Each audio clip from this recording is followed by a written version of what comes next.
अगला वीडियो में हम लोग बनाए हैं कि प्रश्नावली 11.4 का 1 नंबर हम लोग के कंप्लीट हो गया है। तो आज प्रश्नावली 1.11.4 का दूसरा नंबर हम लोग बनाएंगे। तो सबसे पहले देख लेते हैं कि इसमें क्या दिया हुआ है। तो देखिए लिखा हुआ है, उस ठोस गोलाकार गेंद द्वारा हटाए गए विस्थापन।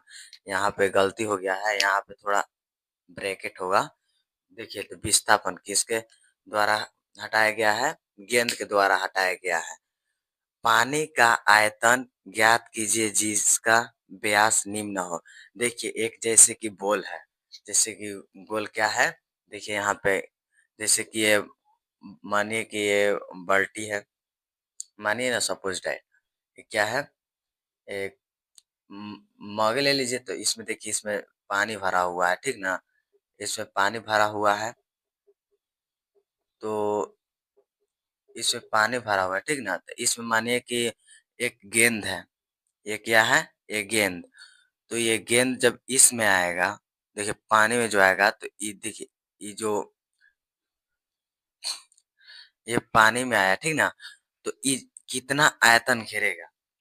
तो देखिए जितना कि इसका जो मतलब चारों ओर मतलब जितना जगह ये बना पाएगा उतना ही ना पानी बाहर गिरेगा। तो ये पूछा है कि पानी का आयतन ज्ञात कीजिए, ठीक ना, कि कितना मतलब अब है। तो ये गेंद जब इसमें आया तो जितना इसका आयतन घेरने का शक्ति होगा उतना घेरा तब ना उतना पानी गिरा, ठीक।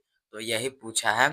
तो इसमें पानी का आयतन ज्ञात करना है। तो पानी का आयतन आप तुरंत ज्ञात कर लेंगे। देखिए तो पानी का आयतन ज्ञात करने के लिए ये सबसे पहले हम लोग देखिए, तो यहाँ पे क्या दिया हुआ है, आयतन दिया हुआ है। तो हम लोग देखिए डी बराबर यहाँ पे दिया हुआ है कितना, 28 दिया हुआ, 28 सेंटीमीटर। तो हम लोग आर बराबर 14 सेंटीमीटर होगा। 14 सेंटीमीटर कैसे होगा, तो देखिए तो आर बराबर हम लोग के D/2 होता है।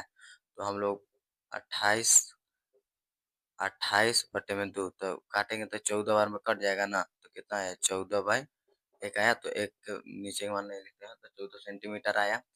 तो हम लोग अब फिर लिख लेंगे कि देखिए, तब हम लोग फिर लिख लेंगे कि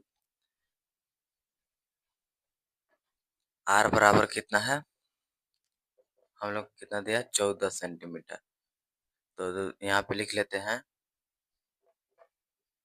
ठोस का गोलाकार गोलाकार बराबर क्या होगा, 4/3 पाई आर क्यू होता है ना। तो हम लोग देखिए सबसे पहले ले लेते हैं हम लोग 4/3, 4/3 ले लेते हैं इंटू मतलब गुना पाई का मान। अगर पाई का मान अगर जो देखिए दिया हुआ रहता है, ये आपका अगर जब पाई का मान अगर जो दिया हुआ रहेगा तो पाई का मान 22/7 नहीं माना जाता है। जैसे कि अभी यहाँ पे दिया हुआ रहेगा कि पाई का मान 2/3 है, तो हम लोग 22/7 नहीं मानेंगे, ठीक ना। तो 22 हम लोग 7 नहीं मानेंगे। इसलिए हम लोग क्या करते हैं कि पाई का मान नहीं दिया हुआ है, तो पाई का मान नहीं दिया हुआ है तो हम लोग ले लेते हैं 22/7। 22/7 मैक्सिमम मान के चलते हैं। तो इंटू यानी कि गुना। तो आर बराबर कितना दिया हुआ है, 14 सेंटीमीटर दिया हुआ है। तो हम लोग यहाँ पे लिख लेते हैं 14 centimetre into 14 centimetre into 14 centimetre. तो अब देखिए सबसे पहले होता है इसमें क्या है कि जो कटता है उसे ऊपर वाला अंक नीचे वाला अंक से अगर कटता है तो काट देना है, और नहीं कटता है तो छोड़ देना है, जस के तस छोड़ देना है, फिर गुना कर देना है। तो देखिए तो कटेगा तो हम लोग के काट देना है। तो सबसे आसान तरीका है।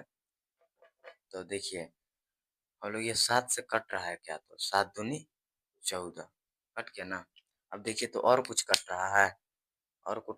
अब ऊपर वाला अंक से नीचे वाला अंक कट रहा है, चाहे नीचे वाले अंक से ऊपर वाले अंक नहीं ना कट रहा है। तो हम लोग क्या करेंगे, हम लोग मल्टीप्लाई कर देंगे। देखिए सबसे पहले मल्टीप्लाई करेंगे। तो मल्टीप्लाई में करेंगे तो आप लोग देखिए ना, इसको इरेज कर देते हैं। तो हम लोग को कितना मल्टीप्लाई करना है, तो देखिए सबसे पहले हम यहाँ पे अगर जहाँ हम ऐसे गुना कर देंगे तो आप लोग को नहीं मालूम चलेगा। तो हम ऐसे तोड़ तोड़ के बता दे रहे हैं। तो जैसे कि 22 से अगर गुना करेंगे 4 में, 22 से गुना करेंगे 4 में, तो ऐसे तो हम लिख सकते थे 88, लेकिन ऐसे नहीं लिख सकते थे। 4 दूना कितना होगा? 8 होगा, और ये 4 दूना कितना होगा? 8 होगा, 88 हो गया। तो 88 में कितना गुना करना है? फिर 2 गुना करना है, फिर 2 हम लोग ले लेते हैं। 8 दूनी मतलब 2 अठे कितना होगा? 16 होगा। तो 2 अठे 16 होगा, तो 16 का कितना होगा? 6 होगा। हाथ में कितना बचा? 1 बचा। 8 मतलब 2 अठे 16, अब ये कितना हो जाएगा? 17, 176 हो गया। अब देखिए, फिर हम लोग को क्या करना है? 14 से करना है, तो हम लोग देखिए 14 से कर लेते हैं। या आप लोग ऐसे भी कर सकते हैं, जैसे कि देखिएगा ना, 14 के देखिए, जैसे कि का वर्ग ऐसे कि 10 का कितना होता है? 100 होता है, और 11 का 121 होता है, 12 का 144 होता है, 13 का 169 होता है, 14 का 196 होता है। ठीक ना, ये याद रखना है वर्ग आपको। तो 14 का 196, तो 14 का 2 बार गुना करना है, तो 196 आएगा। तो हम यहाँ पे लिख लेते हैं, यहाँ पे हम लिख लेते हैं 14 का 196। अब देखिए, सबसे पहले हम लोग बताए थे कि अगर जो गुना करना होगा तो ये भी आप ले सकते हैं। तो देखिए वहाँ पे 3 डिजिट है, तो 3 हम लोग लाइन ले लेते हैं। तो देखिए 1 2, 1 2 3 हो गया, 1 2, यानी 1 2 3 डिवा हो गया। अब हम लोग सीधा सीधा इसका पहले अथी करेंगे, लाइन खींच लेते हैं। तो इसको हम लोग खींच लिए, ऐसे ही खींच लेना है, ठीक ना। अब सबसे पहले हम लोग के वो जो 3 डिजिट है, इस पर 3 डिजिट रखना है, और ये 3 डिजिट यहाँ पे रखना है। रख लिया हम लोग। अब देखिए इससे हम लोग को मल्टीप्लाई करना है 1 में, तो कितना आएगा? 1 आएगा। 1 से मल्टीप्लाई करना है 9th में, तो 9 आएगा। 1 से मल्टीप्लाई करना है 6 में, तो 6 आएगा। और 7 से मल्टीप्लाई करना है 1 में, तो 7 आएगा। तो यहाँ पे देखिए, अब हम लोग 7 से करना है 9 में गुना, तो 7 नवा कितना होगा? 63 होता है। 7 छः कितना होता है? 42 होता है। और 6 नवा कितना होता है? 54 होता है। 6 सॉरी, यहाँ पे गलती हो गया। यहाँ देखिए 1 है ना, तो 6 एकम 1 6 होगा, और यहाँ 6 नवा कितना हो जाएगा? 54 हो जाएगा। 6 6 कितना हो जाएगा? 36 होगा। अब देखिए, ये वाला कॉलम में कितना है यार? 1 डिजिट है, तो ये वाला कॉलम में 1 डिजिट है, तो 6 लिख देंगे हम लोग। ये डिजिट में कितना है? 9 है। 4 और 3 7, और 2 कितना होगा? 9। ये कॉलम में कितना है आपका?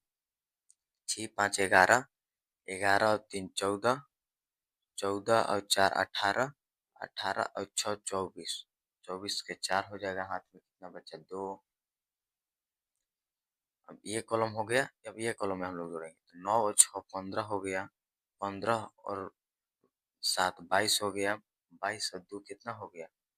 24 हो गया। तो 24 हो गया, तो हाथ में कितना बचा? 2 बचा। एक कॉलम में हो गया। अब ये कॉलम में लेते हैं, 1 और 2 कितना हो जाएगा? 3 हो जाएगा। तो आपका ऐसे कि मान लेते हैं कि इसको जब हम गुना किए तो कितना आया हमको?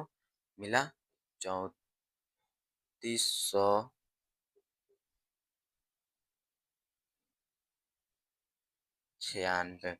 ये देखिए, मतलब यानी कि 34,496 हम लोग को मिला है, ठीक ना। 34,496 मिला है। हम लोग सेंटीमीटर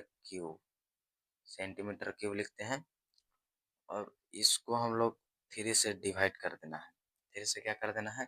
डिवाइड कर देना है। तो हम लोग देखिए 3 से डिवाइड करेंगे, तो यहाँ पे जगह नहीं बच गया है, तो हम लोग इसको इरेज कर देते हैं।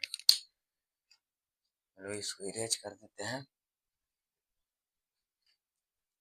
तो इसमें देखिएगा ना, तो इसमें आपका आ जाएगा कि 3 से हम लोग डिवाइड, तो हम लोग अब 3 से 34,496 में भाग देंगे, तो देखिए एक बार में लग जाएगा। 3 एकम 3 हो जाएगा, यहाँ पे 0 हो जाएगा। 4 उतारेंगे, तो एक बार में आपका 3 लग जाएगा। एक उतरा, और 4 बचा है तो 4 उतार लेंगे, 3 चौका कितना होगा 12 होगा 0 और यहाँ पे कितना होगा 2 हुआ। तो देखिए यहाँ पे 9 है तो 9 उतार लेंगे तो 3 9 कितना हो जाएगा 27 हो जाएगा। माइनस करेंगे 0 और 7 मतलब अगर 9 मिलेगा 7 घटाएंगे तो 2 बचेगा। तो यहाँ पे 6 बचा तो 3 8 कितना होगा 24 और 3 नवा करेंगे तो 27 हो जाएगा।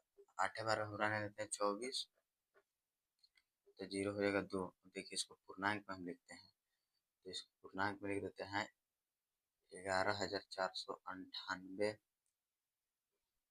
बाई 2 3 11,498 पूर्णांक 3 बाई 2 आएगा। यही आपका सेंटीमीटर क्यूब आएगा आंसर। तो हम लोग प्रश्नावली 11.4 का जो पहला नंबर था वो कंप्लीट कर लिए हैं और हम लोग दूसरा का पहला नंबर कंप्लीट कर लिए हैं। दूसरा का दूसरा नंबर अगला वीडियो में बनाएंगे। तो आज की वीडियो यहीं तक समाप्त करते हैं।